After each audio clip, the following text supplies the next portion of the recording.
नमस्कार। आज हम रामचरितमानस के एक बहुत ही अहम हिस्से पर बात कर रहे हैं, अयोध्या कांड। जी। ये वो कांड है जहां मर्यादा, त्याग, भक्ति मतलब मानवीय रिश्तों की कई परतें खुलती हैं। बिल्कुल। अयोध्या कांड सिर्फ घटनाओं का जिक्र नहीं है, ये तो आप कह सकते हैं आदर्शों और एहसासों का एक गहरा ताना बाना है। हाँ। हम देखेंगे कि कैसे राजाभिषेक की वो खुशी अचानक से वनवास के दुख में बदलती है, और फिर भरत की निष्ठा। मतलब कोशिश यही रहेगी कि कहानी के पीछे का जो नैतिक और भावनात्मक सार है उसे समझें। तो शुरू करते हैं। अयोध्या में जबरदस्त खुशी का माहौल, राम का राज्याभिषेक होने वाला है। हाँ, वो वर्णन आता है कि घर घर तोरण सजे हैं, नाच गाना हो रहा है। पूरी नगरी मतलब खुशी से झूम रही है। जी। लेकिन इसी खुशी के बीच कहानी में एक मोड़ आता है, मंथरा का आना। हाँ, मंथरा। वो सिर्फ एक दासी नहीं है, उसे जैसे ईर्ष्या और असुरक्षा की भावनाओं को भड़काने वाली एक शक्ति के रूप में दिखाया गया है। अच्छा। उसने कैकेयी के मन में वो भविष्य की चिंता, पद खोने का डर इस तरह से डाला कि कैकेयी का जो स्नेह था वो धीरे धीरे कड़वाहट में बदल गया। ये सिर्फ बहकाना नहीं था, ये तो मतलब मनोवैज्ञानिक स्तर पर कमजोरी का फायदा उठाना था। तो क्या ये माने कि कैकेयी पूरी तरह मंथरा के असर में आ गई, या उनके मन में पहले से कोई ऐसी इच्छा या असुरक्षा थी जिसे मंथरा ने बस हवा दे दी? देखिए, मंथरा ने चिंगारी तो जरूर लगाई, लेकिन शायद कैकेयी के मन में कहीं ना कहीं पुत्रमों और रानी के तौर पर अपनी स्थिति को लेकर एक चिंता, वो शायद पहले से थी। हाँ, हो सकता है। मंथरा ने उसी दबी हुई भावना को भड़का दिया। तभी तो वो राजा दशरथ से वो 2 वरदान मांगने पर अड़ गईं। हाँ, वो वरदान जो कभी युद्ध में दिए थे। पहला, भरत को राजगद्दी, और दूसरा, राम के लिए 14 साल का वनवास। और उन वरदानों को सुनकर राजा दशरथ की जो हालत हुई उसका बड़ा मार्मिक वर्णन है। हाँ, वो तो जैसे टूट ही गए, मूर्छित हो गए। यहाँ वचन की कीमत और उसका जो व्यक्तिगत दुख है वो एक साथ दिखता है ना? बिल्कुल।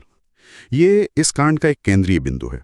दशरथ की पीड़ा सिर्फ बेटे से बिछड़ने का गम नहीं है, ये धर्म यानी वचन पालन और व्यक्तिगत स्नेह। हाँ, उन दोनों के बीच एक भयानक कश्मकश है। राजा अपने वचन से बंधा है, पर पिता का दिल वो सहा नहीं जा रहा। धर्म निभाने की कीमत कितनी भारी पड़ सकती है, ये यहाँ साफ दिखता है। लेकिन फिर दूसरी तरफ राम का चरित्र देखिए। पिता के वचन को रखने के लिए उन्होंने कितनी सहजता से सब कुछ छोड़ दिया। बिल्कुल। कहते हैं उनके चेहरे पर दुख की एक लकीर तक नहीं थी। इससे उन्होंने अपना कर्तव्य माना। ये वाकई अद्भुत है। हाँ, लक्ष्मण जरूर गुस्से में थे। हाँ, लक्ष्मण का क्रोध स्वाभाविक था, पर राम ने उन्हें शांत किया। और सीता जी का निश्चय, वो तो और भी पक्का था।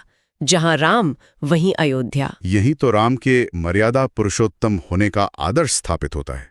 मर्यादा मतलब सिद्धांत और कर्तव्य, अपनी इच्छाओं और सुखों से ऊपर। सही कहा। हाँ। राम का वन जाना, स्वीकार करना, इसी मर्यादा का चरम है। और सीता जी का साथ जाना, वो सिर्फ पतिव्रता धर्म नहीं, वो प्रेम, साझेदारी और सुख दुख में अटूट साथ का प्रतीक है। जब राम, लक्ष्मण और सीता वन के लिए निकले तो अयोध्या के लोगों का रोना वो दिल दहलाने वाला था।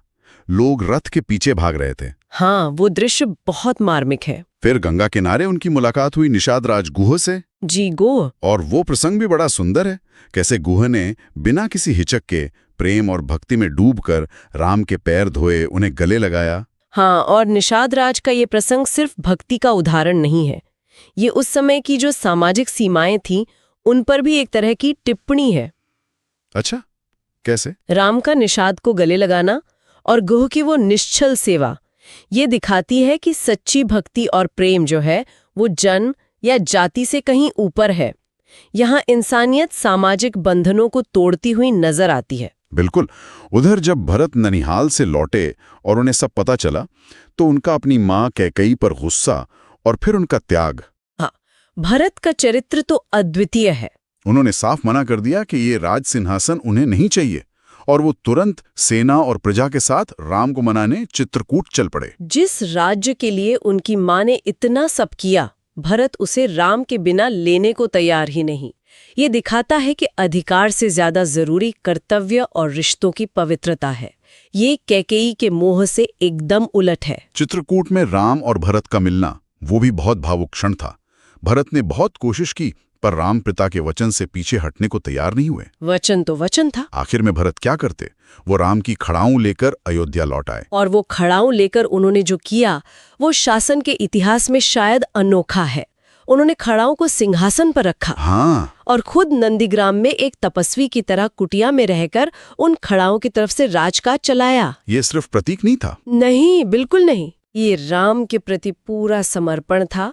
उनकी गैर मौजूदगी में भी उनके आदर्शों से शासन चलाना और अपने लिए राज सुख का पूरी तरह से त्याग। वो 14 साल की प्रतीक्षा और तपस्या वो अपने आप में भरत की महानता दिखाती है। बिल्कुल। तो इस पूरी चर्चा से, अयोध्याकांड से कुछ मुख्य बातें निकल कर आती हैं।